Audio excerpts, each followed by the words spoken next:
और जब ट्रांसवर्सल किसी लाइन को इंटरसेक्ट करती है, मतलब इंटरसेक्ट करेगी तो जाहिर सी बात है वो ट्रांसवर्सल ही कहलाएगी।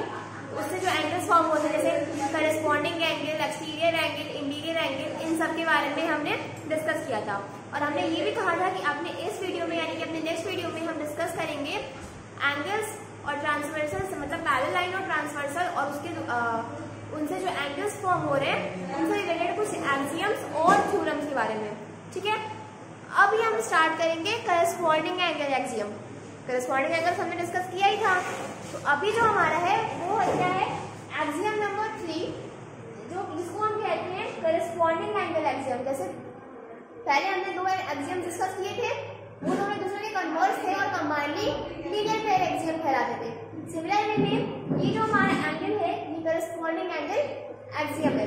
ठीक है, इसलिए क्या कह रहा है कि if a transversal intersect two parallel lines then each pair of corresponding angle is equal। हमारा जैसे अगर कोई भी दो पैरेलल लाइंस है, सपोज ये M है और ये N है, ठीक है, और ये हमारी ट्रांसवर्सल N है। यहाँ पर जो एंगल्स फॉर्म हो रहे हैं 1 2 3 4 5 6 7 और ये 8, इस एक्सियम के हिसाब से if a transversal intersect two parallel lines, then each of corresponding angle is equal। corresponding angle मतलब angle 1 and angle 5, angle 4 and angle 8, angle 2 and angle 3, and angle 2 and angle 6, and angle 3 and angle 7। ये corresponding angle है। इस axiom के हिसाब से अगर कोई भी एक ट्रांसवर्सल दो पैरेलल लाइंस को इंटरसेक्ट कर रही है तो जो करस्पॉन्डिंग एंगल के पेयर होंगे then each pair of corresponding angle are equal. मतलब कि एंगल 1 एंड एंगल 5 एक पेयर है हमारा करस्पॉन्डिंग एंगल का, इस एक्सियम के हिसाब से एंगल 1 इक्वल्स टू एंगल 5 हो जाएगा। सिमिलर वे में एंगल 4 इक्वल्स टू एंगल 8 होगा। ठीक है, उसी तरह एंगल 2 इक्वल्स टू एंगल 6 और angle 3 equals to angle 7। Clear है? इस एक्सियम से यही कहने का मतलब है कि अगर कोई भी ट्रांसवर्सल दो पैरेलल लाइंस को इंटरसेक्ट कर रहा है तो जो पेयर ऑफ करस्पॉन्डिंग एंगल्स हमारे फॉर्म हो रहे हैं, जो पेयर ऑफ करस्पॉन्डिंग एंगल्स हमारे फॉर्म हो रहे हैं वो सारे पेयर्स एक दूसरे में इक्वल होंगे। क्लियर? ये इसके कहने का मतलब था। ठीक है, अब ये एक्सियम है तो ये यूनिवर्सल ट्रूथ है, इसको हमें प्रूफ करने की जरूरत नहीं है। ठीक है, अब आते हैं अपने नेक्स्ट एक्सियम पे, एक्सियम नंबर 4। ये क्या कह रहा है, if a transversal intersect two lines such that a pair of corresponding angle is equal. If a transversal intersect two lines such that a pair of corresponding angle is equal then the two lines are parallel. ठीक है, अब अगर ध्यान से देखो तो ये जो एक्सियम नंबर 4 है ये एक्सियम नंबर 3 का कन्वर्स है ना, कन्वर्स है। क्यों? क्योंकि एक्सियम नंबर 3 में कह रहा है कि अगर कोई भी दो लाइंस पैरेलल है और ये ट्रांसवर्सल उसको इंटरसेक्ट कर रहा है तो जो पेयर ऑफ करस्पॉन्डिंग एंगल होते हैं वो इक्वल होते हैं। ये एक्सियम 3 कह रहा है। और एक्सियम 4 क्या हमारा कह रहा है कि अगर कोई भी दो लाइंस वो एक ट्रांसवर्सल इस तरीके से इंटरसेक्ट करती है कि अगर उसके करस्पॉन्डिंग एंगल्स के पेयर इक्वल है तो वो दोनों लाइंस पैरेलल होती है। ठीक है, दोनों कन्वर्स ही होगा, दोनों को प्रूफ नहीं करना है, एक्सियम है। सिंपली फर्स्ट वाले में कह रहा था कि पैरेलल लाइंस है तो करस्पॉन्डिंग ट्रांसवर्सल कट कर दिया पैरेलल लाइंस को तो करस्पॉन्डिंग एंगल्स के पेयर हमारे इक्वल होंगे। एक्सियम नंबर 4 में कह रहा है कि अगर करस्पॉन्डिंग एंगल्स के पेयर इक्वल है तो जो ट्रांसवर्सल दो लाइंस को कट कर रही है वो दोनों लाइंस हमेशा पैरेलल होंगी। क्लियर? तो हमने ये दोनों एक्सियम देख लिया है। अब इसी एक्सियम से रिलेटेड हमारा थ्योरम भी है। जैसे हमने प्रीवियस वीडियो में देखा था कि हमारा लीनियर पेयर एक्सियम था, जो हमारा लीनियर पेयर एक्सियम था उसी से रिलेटेड हमारा एक थ्योरम भी था, वर्टिकली अपोजिट एंगल वाला थ्योरम, है ना, कि अगर कोई दो लाइन इंटरसेक्ट करती है एक दूसरे को तो जो वर्टिकली अपोजिट एंगल्स जो होते हैं वो इक्वल होते हैं। उसको हमने लीनियर पेयर एक्सियम में ही प्रूव किया था। उसी तरह यहाँ पर जो हमने दो एक्सियम पढ़ा है, करस्पॉन्डिंग एंगल एक्सियम और उसका कन्वर्स, उसके भी कुछ थ्योरम्स है। वो थ्योरम देख लेते हैं। वो थ्योरम क्या है? पहले हम एक थ्योरम पढ़े हैं ना, वर्टिकली अपोजिट एंगल्स इक्वल होते हैं। तो इस चैप्टर का ये दूसरा थ्योरम है, ये दूसरा थ्योरम है, थ्योरम नंबर 2। ये क्या कहता है? इफ अ ट्रांसवर्सल, क्या कह रहा है कि if a transversal intersect two parallel lines, if a transversal intersects two parallel lines,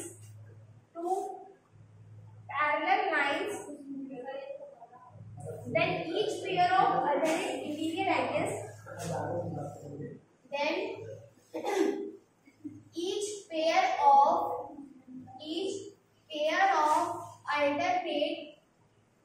alternate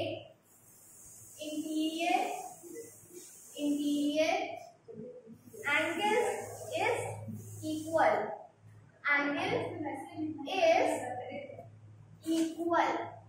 Then each pair of alternate interior angles are, so here are equal. ठीक है, ये हमारा थ्योरम नंबर 2 है। अब ये थ्योरम क्या कह रहा है कि if a transversal intersect two parallel lines, अगर कोई भी एक ट्रांसवर्सल है वो दो पैरेलल लाइंस को इंटरसेक्ट कर रही है, तो जो हमारे अल्टरनेट इंटीरियर एंगल्स होंगे वो इक्वल होंगे, मतलब अल्टरनेट इंटीरियर एंगल्स के जो पेयर होंगे वो इक्वल होंगे। ठीक है, अल्टरनेट इंटीरियर एंगल्स के बारे में हम देख चुके हैं कि वो क्या होता है। ठीक है, अब हम इसको प्रूफ कर लेते हैं कि ये कैसे होता है। सपोज दो लाइन है, लाइन M और लाइन L, सॉरी N। ठीक है, ट्रांसवर्सल L इनको इंटरसेक्ट कर रही है। ये हमारा एंगल 1, एंगल 2, इसी तरह हम सारे एंगल्स लिख लेंगे। एंगल 1, एंगल 2, ये 3, ये 4, फिर ये 5, ये 6, this is 7 and this is 8। Clear? Suppose ये हमारा फिगर है। ठीक है, इसमें हमको थ्योरम क्या कह रहा है कि if a transversal intersect two parallel lines, then the pair of alternate interior angles, alternate interior में pair of alternate interior angle मतलब angle 4 and angle 6 and angle 3 and angle 5 are equal. तो हमें proof क्या करना है? अब ये theorem इसको प्रूफ तो कर ही सकते हैं, क्या करेंगे प्रूफ? याद ना, थ्योरम प्रूफ करते हैं, एक्सियम प्रूफ नहीं करते हैं। प्रीवियस वीडियो देख लेना, भूलना नहीं बच्चों, रटना नहीं है, समझना है चीजों को। क्लियर? अब हमें प्रूफ क्या करना है कि angle 4 equals to angle 6 and angle 3 equals to angle 5, ये हमें प्रूफ करना है। तो देखो, अभी हमने जो एक्सियम पढ़ा है और जो हम चीजें पढ़ चुके हैं अभी तक, उन्हीं सब का हम यूज करके इसको मतलब प्रूफ कर देंगे।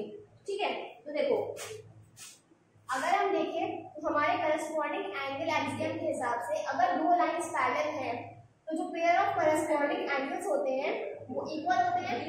तो हम क्या कह सकते हैं कि हमारा एंगल 2 इक्वल्स टू एंगल 6 होगा।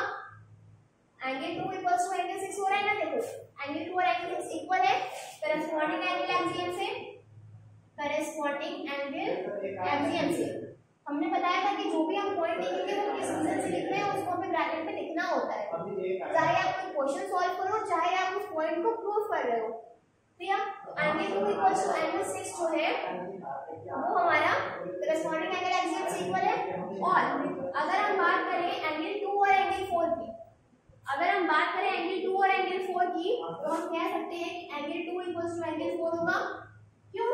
क्योंकि एंगल 2 और एंगल 4 वर्टिकली अपोजिट एंगल है। यहाँ हम शॉर्ट में लिख रहे हैं वर्टिकली अपोजिट एंगल। तो हमने देखा था पिछले थ्योरम में कि अगर कोई दो लाइंस इंटरसेक्ट कर रही हैं तो जो वर्टिकली अपोजिट एंगल्स फॉर्म होते हैं वो इक्वल होते हैं। ठीक है, तो पहले में हमने क्या लिखा, यहाँ पे हम प्रूफ कर रहे हैं, पहला हम प्रूफ करेंगे एंगल 4 इक्वल्स टू एंगल 6। ठीक है, सबसे पहले हमने क्या लिखा कि हमारा एंगल 2 इक्वल्स टू एंगल 6 है, करस्पॉन्डिंग एंगल एक्सियम से यहाँ पर है। फिर हमने देखा कि एंगल 2 इक्वल्स टू एंगल 4 है, वर्टिकली अपोजिट एंगल से। ये हमारा फर्स्ट है, ये हमारा सेकंड है। क्लियर? अब हम लिख सकते हैं from first and second, from first and second हम लिख सकते हैं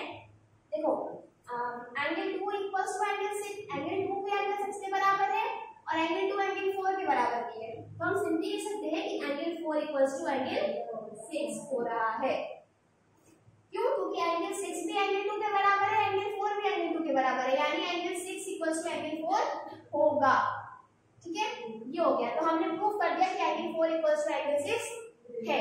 ठीक है, अब हम सिमिलर वे में हम एंगल 3 इक्वल्स टू एंगल 5 भी प्रूफ करेंगे।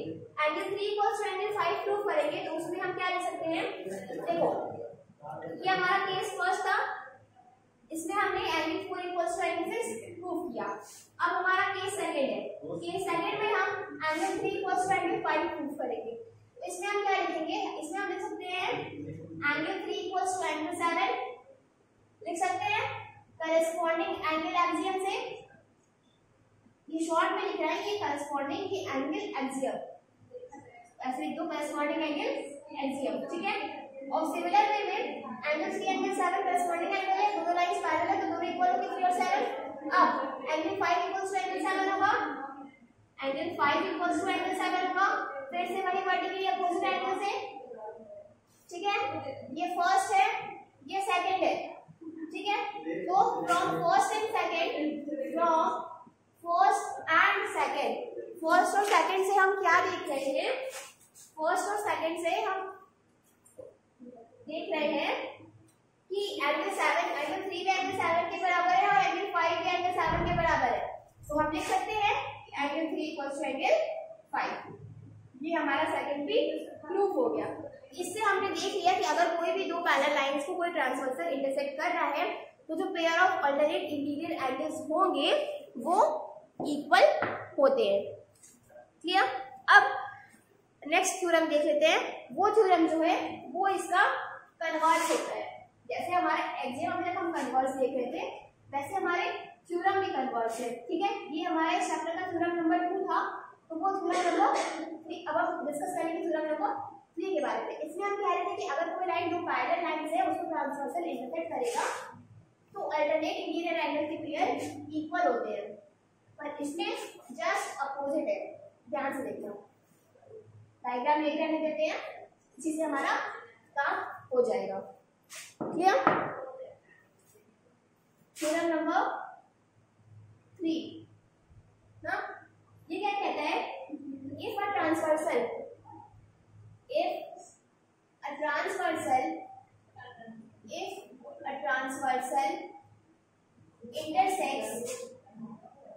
intersects two lines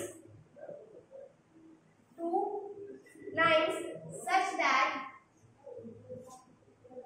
that a pair of alternate interior angles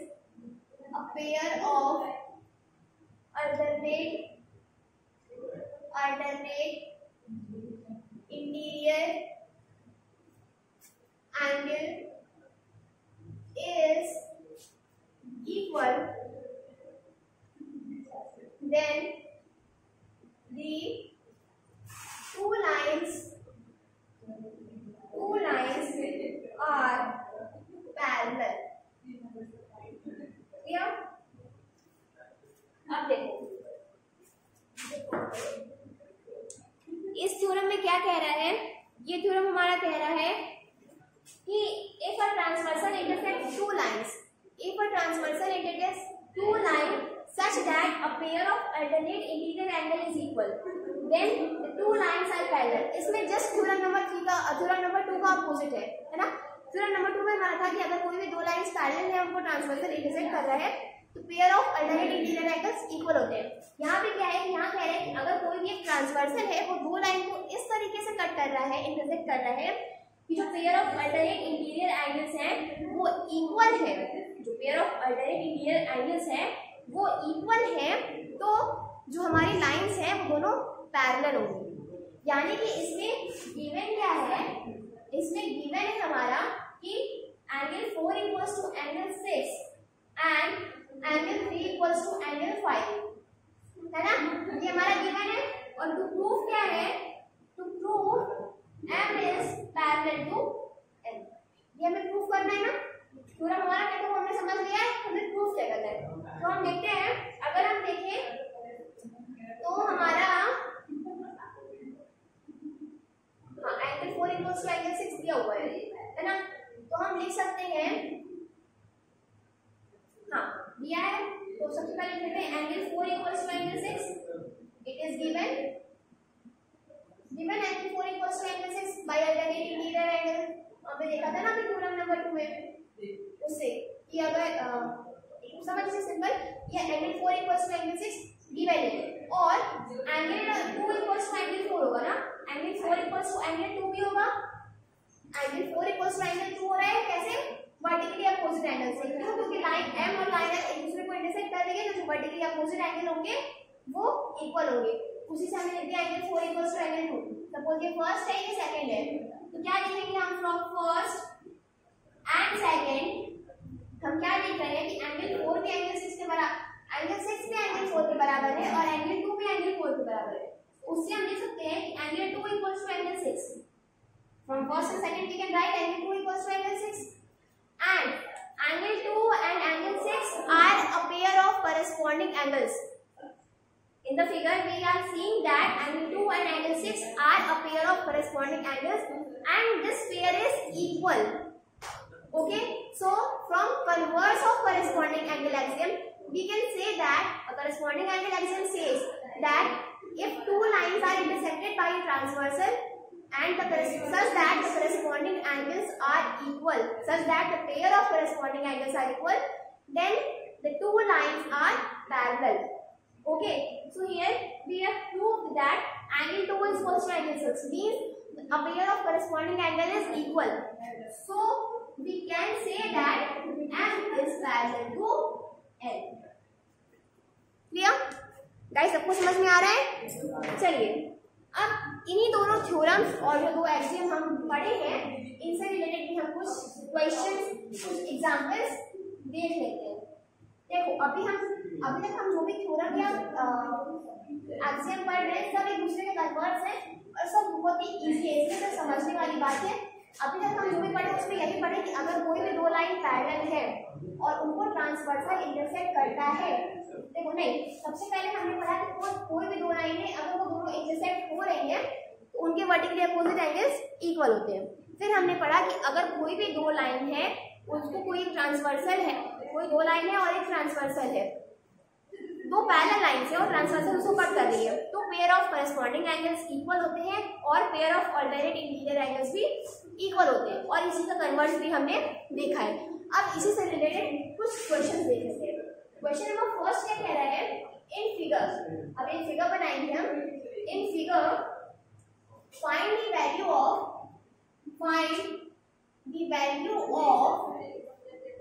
x and y, find the value of x and y and then show that AB is parallel to CD। ये कोई parallel का sign है, हमने अपने video में देखा था कि पैरेलल को कैसे डिनोट करते हैं ना, अगर कोई दो लाइन पैरेलल है तो उसको डिनोट कैसे करते हैं, इसी तरीके से करते हैं। ठीक है, अब हमारा फिगर क्या है, फिगर है हमारा ये एक लाइन है AB and this is also a line, this is CD, here it is C and here it is B. Now it is cut by a transversal, here it is point H and here is point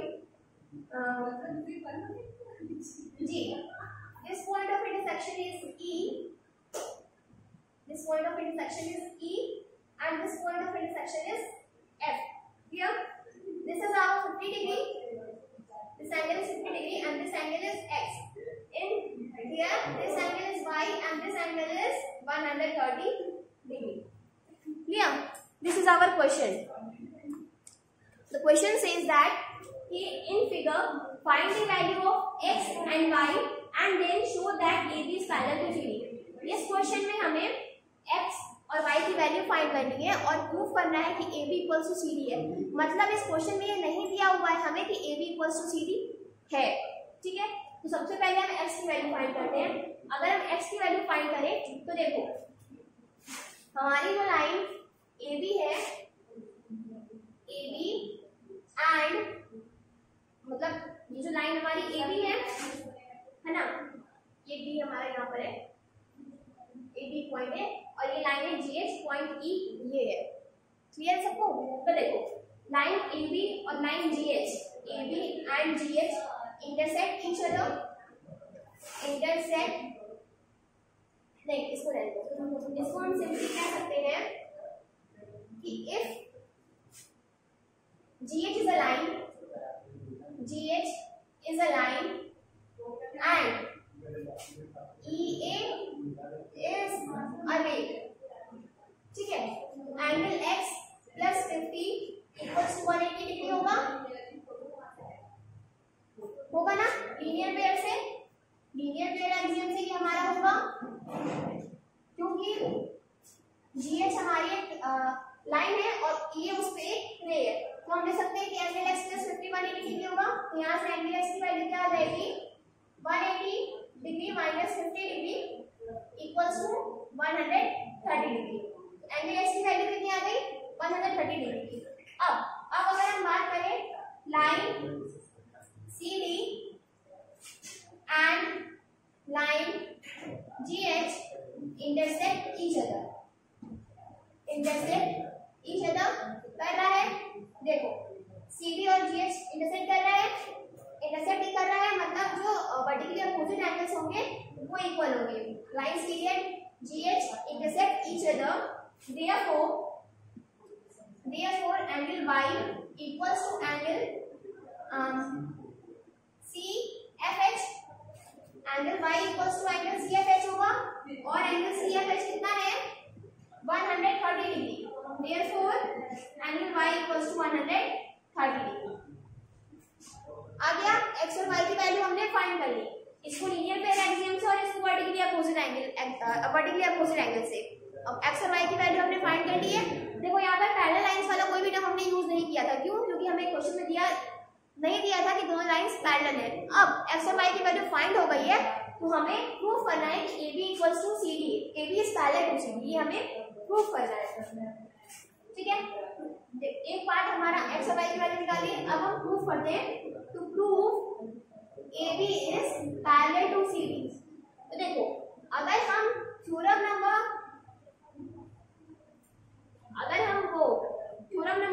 3 की बात करें, अभी जो हमने पढ़ी है कि if two lines are intersected by a transversal such that the pair of alternate interior angles are equal, then the two lines are parallel। यहाँ पर देखो x और y की जो हमने वैल्यू निकाली है दोनों सेम है, दोनों 130 डिग्री है, यानी कि जो अल्टरनेट इंटीरियर एंगल्स फॉर्म हो रहे हैं यहाँ पर इस ट्रांसवर्सल से वो दोनों सेम है। तो कन्वर्स ऑफ जो मतलब जो हमारा कन्वर्स है फिगर नंबर 2 का, कि अगर कोई दो लाइन एक ट्रांसवर्सल से इस तरीके से इंटरसेक्ट हो रही है कि वो a pair of alternate interior angle is equal, then we can say that two lines are parallel। तो हम सिंपली लिख सकते हैं कि as angle x equals to angle y equals to 130 degree by alternate interior angles, यहाँ पे short में लिखा है alternate interior angles, आप ऐसे नहीं लिखोगे, आप पूरा लिखोगे। So AB is parallel to CD by our theorem।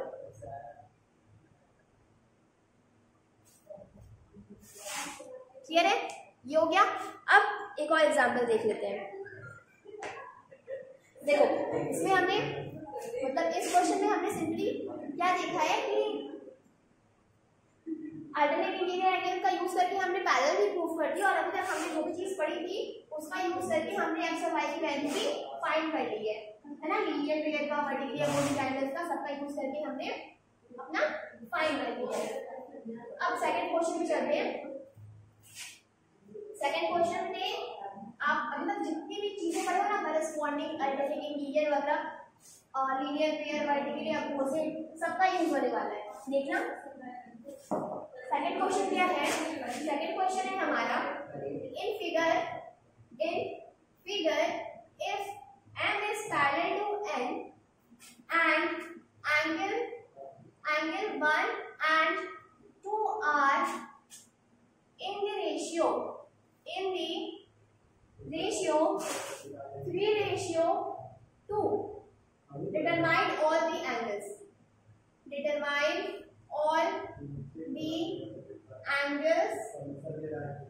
from 1 to 8।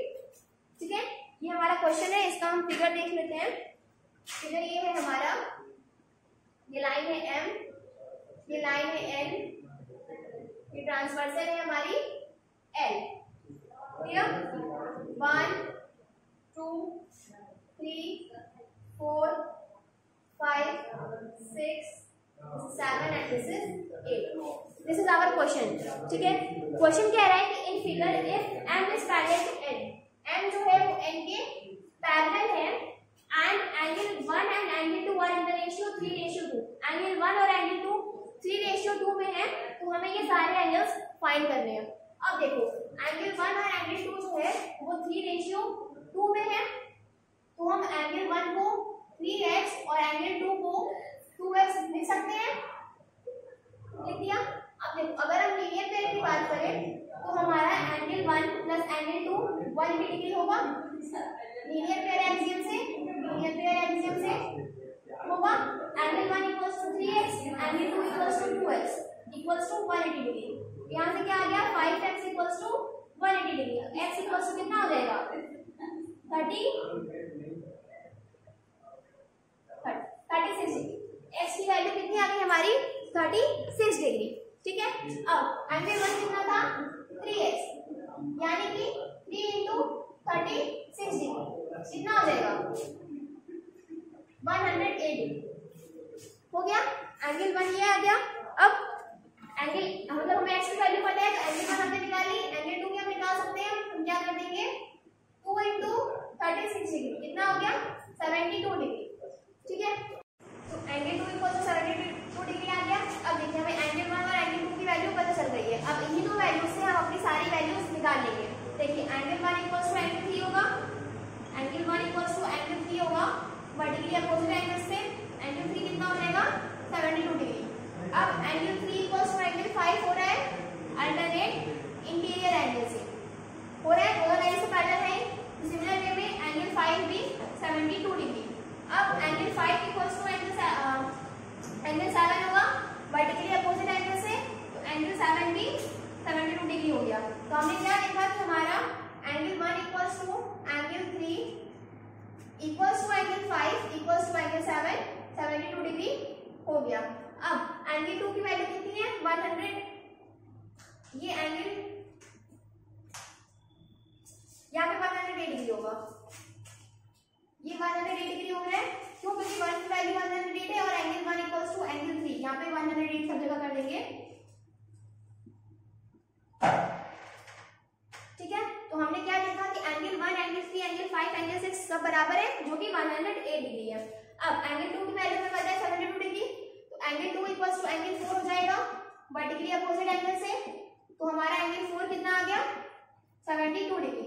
उसी तरह angle 4 equals to angle 6 alternate interior angle से, एंगल 6 भी कितना हो जाएगा 72 डिग्री। ठीक है, अब एंगल 6 इक्वल्स टू एंगल 8 होगा वर्टिकली अपोजिट एंगल से, तो हमारा एंगल 8 भी आ गया 72 डिग्री। अब हमने क्या देखा कि हमारा angle 2 equals to angle 4 equals to angle 6 equals to angle 8 72 degree हो रहा है। ठीक है, ये क्लियर है। इससे हमने देख लिया कि हमें सिर्फ 2 एंगल पता है, तो उन दोनों एंगल से हमने कैसे सारे एंगल्स फाइंड कर लिए। एंगल 1 3 5 7 108 डिग्री है और 2 4 6 8 कितना है 72 डिग्री। क्लियर? सो गाइस अभी के लिए इतना ही। आप नेक्स्ट वीडियो में हम डिस्कस करेंगे इन्हीं एक्सियम से रिलेटेड कुछ और थ्योरम्स और उसकी एक्सरसाइज। ठीक है, so till then thank you.